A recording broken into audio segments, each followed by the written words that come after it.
नम्रपणे सांगू इच्छितो, आपण कृपा करून पाठीमागं जिथं जागा उपलब्ध असेल तिथं बसावं, पण आरक्षित जागा ही जिल्हा परिषद सदस्य, सभापती, उपसभापती आणि सन्माननीय मान्यवर पंचायत समिती सदस्यांसाठी या ठिकाणी आरक्षित ठेवावी।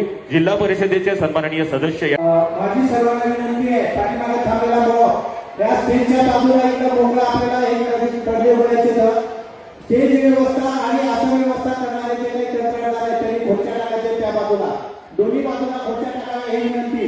चला समोर थांबलेल्या भाऊंकडे बाजूला थांबा, तोपर्यंत जे उभा राहिलेले स्टेज मध्ये आणि जे मेन गेटच्या समोर उभा राहिलेले त्यांच्यासाठी आपण खुर्च्याची व्यवस्था तात्काळ करावी, जेणेकरून तिथे सगळे बसून घेतील।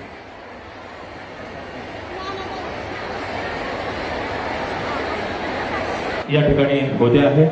आता जसं की आदरणीय कुंभार साहेबांनी आपल्या सर्वांना सांगितल्याप्रमाणे आपण त्या ठिकाणी स्थानग्रहण करायचं। खरं तर आपल्या सर्वांचे कानाने मन तृप्त करणारी अशी देशभक्ती पण अजरामर गाणी आपण ऐकतो आहोत।